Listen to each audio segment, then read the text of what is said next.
ஓம் ஸ்ரீ குருப்யோ நமஹ. ஹரஹர சங்கர ஜெய ஜெயசங்கர. நம்ம பரமாச்சாரியாளுடைய தத்துவம் அத்வைத்தம் அப்படின்றத போன ஆடியோவில் பார்த்தோம். இந்த அத்வைத்தம்ன்ற தத்துவம் பரமாத்மா வேறு ஜீவன் வேறு அப்படின்னு சொல்கிறது. அத்வைத்தம்ன்றது ஜீவனே தான் பரமாத்மாவாக இருக்கார். சுவாமி என்ற ஒரு சத்திய வஸ்துக்கு புறம்பா எதுவுமே இல்லை அப்படின்ற அந்த ஜீவர்கள் நாம் அவராக தான் இருக்கோமே ஒழிய ரெண்டுன்ற வஸ்து இல்லைன்னு சொல்கிறது தான் இந்த அத்வைத்தம்.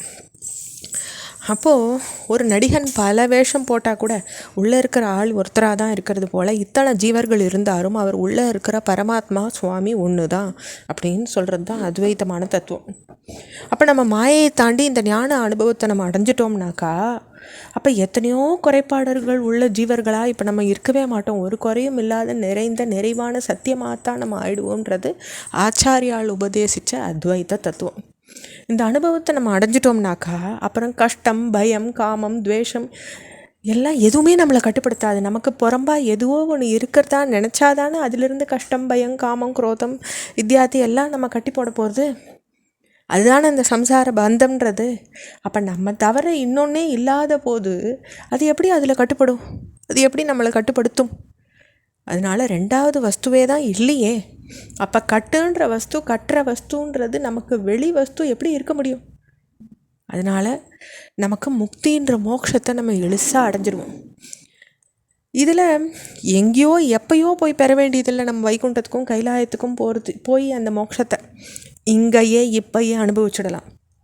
வாஸ்தவத்தில் இந்த மோட்சத்தை நம்ம ஒன்றும் பெருசாக புதுசாக அடையிறதும் இல்லை. பிரம்மன்ற எல்லையற்ற சத்தியம் எப்பயுமே கட்டுப்படாத மோட்சமாக இருந்துட்டு தான் இருக்குது. பிரபஞ்சத்தில் ஆகாயத்தில் எங்கே பார்த்தாலும் கட்டுப்படாமல் இருக்கிற அந்த சக்தி இருந்துட்டு தான் இருக்குன்றத நம்ம உணர்ந்தால் போகிறோம்.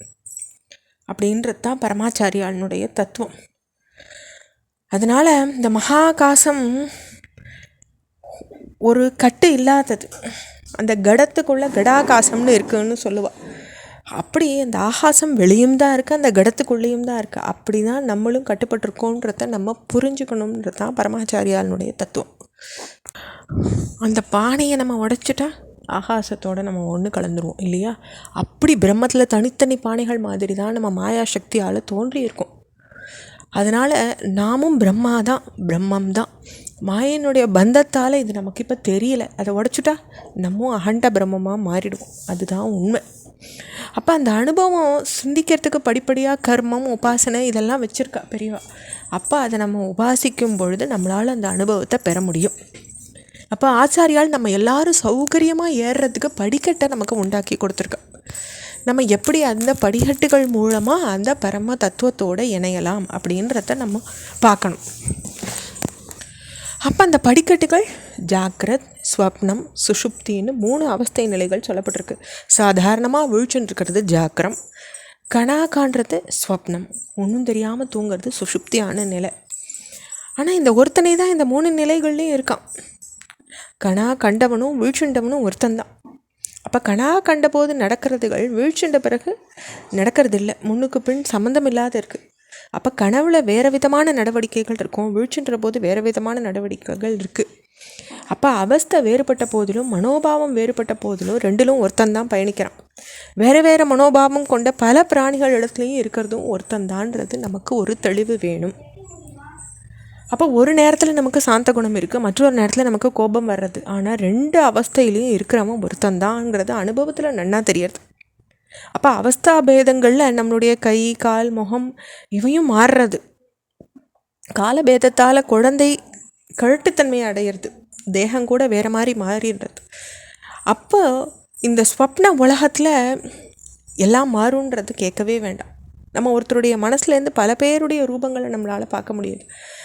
பல்வேறு இடங்களில் பல்வேறு காலங்களில் எல்லாம் உண்டாருது. நம்ம செய்யக்கூடாதுன்னு நினைக்கிற காரியங்கள்லாம் கனவுல செய்யறதா இருக்குது.